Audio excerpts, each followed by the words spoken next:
ওই আমি আইলে কি গাইস আমার জুতা আটকে গেছে আমি কোন রকম আটটু নিচে বললে ভালো হতো। তো হে আসসালামু আলাইকুম গাইস, আমি আছি শাহাদাত হোসেন সজল। তো আজকে আমরা আসছিলাম হলো গুড্ডিউরাইতে। তো গাইস কি কমু দুঃখের কথা, আইছি আমরা 3টার দিকে, এখন প্রায় 5টা বাজে, কিন্তু এখন পর্যন্ত আমরা গুড্ডি আর সুতার দোকান এই পুরা এলাকাটা আমার একটা চরাঞ্চল, বিশাল বড় একটা চর, কিন্তু এই চরটা আমরা পুরাটা মনে করো যে ঘুরে ফেলাইছি। এই যে এই এলাকা পুরা এলাকাটা আমরা মনে করো ঘুরছি, এই যে দেখো কি সুবিশাল চর। তো এই পুরো চরটা আমরা ঘুরে ফেলাইছি। এই চরের যে কটা দোকানপাট আসলে সব কটা দোকানপাট আমরা খুঁজছি, কিন্তু আমরা ঘুরির কোনো দেখা পাই নাই। এই যে দেখো 3 ঘন্টার উপরে হাঁটছি, আর তো ঠ্যাং হাত পা পুরো ব্যথা হয়েছে গায়ে। পরে 1 থেকে 1.5 ঘন্টা আমরা হাঁটছি, কিন্তু হাইটে আমাকে কোনো লাভই হয় নাই। আমরা এই যে দেখো খালি নাড়াই আর ওই লোক রিলিয়া ঘুরে ব্যর্থ হইয়া আইসা পড়ছি। তো আমরা আজকে পারি নাই গা, তো আমরা সামনে একদিন তোমাদেরকে ঘুরে উড়াইয়া দেখামু। তো গাইস আমরা নদীর পাড়ে আইসা পড়ছি, আমরা এখন বাড়ির দিকে যাবো, কিন্তু বাড়ির দিকে যাওয়ার আগে তোমাদেরকে একটা চমৎকার একটা জিনিস দেখামু। এই নদীর পাড়ে অনেকদিন পরে দেখতে পারছি আমরা এই পুরো শীত ভরে আমরা বক খুঁজছি, সাদা বক, যে কোন জায়গায় সাদা বক আছে। ওদিকে একটা বাড়ির ভিতরে দেখেছিলাম একটা ডাব গাছের উপরে, না রে গায়ে একটা ডাব গাছের উপরে প্রায় 1-1.5 বক। কি এটা লইছস না? তো লইছস। এই যে একটা সুন্দর একটা জিনিস দেখাইতাছি, এটা দরকার না, এটা ধরো। তোমাদেরকে অন্য একদিন আমরা গুড্ডি উড়াই দেখাম। তো সামনে একটা চমৎকার জিনিস গাইস, তোমরা আমাদের সাথে থাকো, তোমাদেরকে দেখাইতাছি। পুরাটা মনে করো যে সাদা হয়ে গেছে গা। ইমন কই? এই যে আমি রেডি, একটা টিকা দিলে পুরো একদম হাজার বক উঠবে। ইমন কিন্তু পুরা রেডি, তোমাদেরকে একটা চমৎকার জিনিস দেখাইবো। তো ইমন তুমি কি দেখাইবা? আমি একটা ম্যাজিক দেখাবো আপনাকে সবাই। তা তুমি সামনের দিকে আগায় যাইতে থাকো, দেখা যাক ইমন আমাদেরকে কি ম্যাজিকটা দেখায়। আর একটু সামনে গিয়ে ইমন তোমাদেরকে একটা ম্যাজিক দেখাবে। তো গাইস ইমন তোমাদেরকে ম্যাজিক দেখানোর জন্য সামনের দিকে হাইটা যাইতাছে। তো দেখা যাক ইমন কি ম্যাজিকটা দেখায় তোমাদেরকে এই নদীর পাড়ে। বেশি যাইস না, এটা ডাইপে যাবে, একের মাটিতে আনতে যাবে। ওই যে দেখো সামনের দিকে, এত দূরে কি নিতার ঢিলা দিয়া পারবি, জোরে মার, জোরে একটু সামনে আগুয়ে যা, যাইস আবার ডাইপে যাইস না। তো গাইস দেখতে থাকো, ওই যে দেখো, ওরে অসাধারণ, অনেক দূরে গেছে গা। তো গাইস অনেক সামনে গেলে সেরকম হইতো, ওই আরো দূরে বইছে। তো গাইস তোমাদেরকে সিরিলে একেবারে একটু ঝুম করে ইমন আবার মারো। তো এই যে সামনে আরেকটা ইটটা কি এটা? হ্যাঁ ইট নাই। তো দেখো ইমন তুমি আর একটা কিছু খুঁজা টুজা পাওনি? ভক্তি দেখা যায়। তো গাইস বক কিন্তু অনেক দূরে গেছে গা, বক তো আর দেখা যাইতেছে না। আর ওই পার যাইতো পারতাছি না, তো অনেক কষ্ট, গেলে একদম প্যাক ম্যাকদা খাবড়া যামু শীতের দিন। তো শীতের দিন সামনে গেলে তো খাবড়া খবরা যামগা। এই যে সামনে যে প্যাক দিয়া ভরা, এই কারণে মনে করো যে আর যাইতে পারতাছি না। কিন্তু আরেকটা ইট টিট নাই গা, যদি একটা ধরন যেতে তো খাবড়া লাগিয়ে তো সার্থক হইতো। হ্যাঁ একটা ধরন যাবে না। তো দেখা যাক ইমন কিন্তু দেখাইতে ব্যর্থ হয়েছে। তো দেখা যাক ইমন একটা মাটির চাকা খুঁজে পাইনি, পাইছ? তো গাইস এবার দেখাইবো তোমাদের কি ইমন, ওই যে দূরে দেখো সাদা দেখা যাইতেছে দূরে। তো মার দেখি ইমন।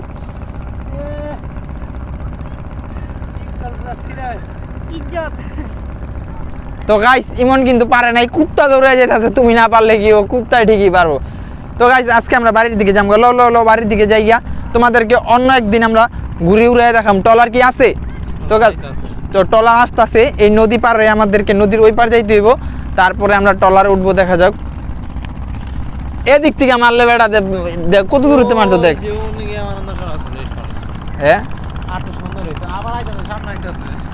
মাছ খাইতেছে বক পাখি, এই কাই মাছ শুসনি। তো গাইস দেখা যাক, দুঃখের ব্যাপার, কষ্টের একটা ব্যাপার, এতক্ষণ একটা গুড্ডি আর একটা সুতা কিনতে পারলাম না দোকান থেকে। কিরকম এলাকায় আছি, দোকানই খোলা পাইলাম না গুড্ডি এলাম। গাইস অনেকক্ষণ ঘুরছি, এখন পুরো সন্ধ্যা হয়ে আইছে। তো আমরা এখন টলার আছে গাড়ি, হয় টলার আছে লো যাইয়া আমরা এখন জামগা, খালি টলার আইছে। এই বেটা এদিকে আয়, তুই কই যাস? ওই কায়ো তুই ওদিক দিয়ে কই যাস? তো গাইস আমরা তো মনে করো হাঁটতে হাঁটতে এখন এই জায়গায় আইছি, এখন এই জায়গায় আইয়া মনে করো যে পারতে গিয়া এই মাঝখানে একটা খাল। তো ইমন কইতাছে এই খালটা পার হয়ে যাইবো লাভ দিয়া। এই যে দেখো, তো গাইস এই যে খালটা, এই খালটা ইমন পার হয়ে যাবো লাভ দিয়া। তো দেখা যাক ইমন পারে কিনা। এই ইমন দিকে আছে গা। হ্যাঁ এত বড় ফাল দিয়া পারুম?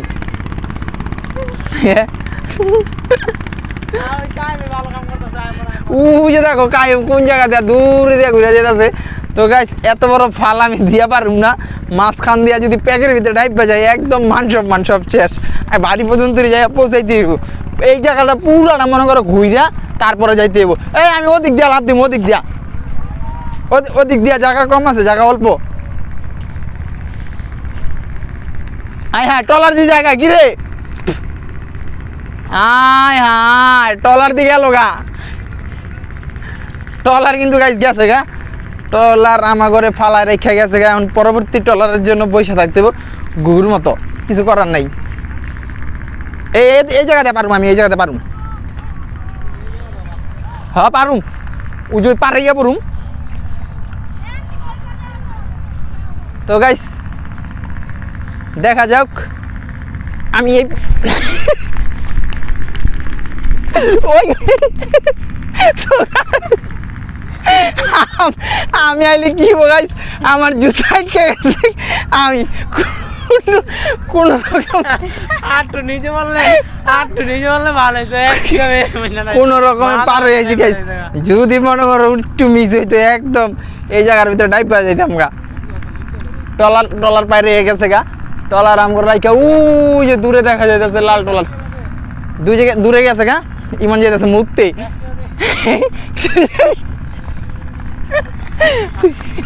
ইউনে কই কি শেষ করে দে, ভিডিও শেষ করে দে।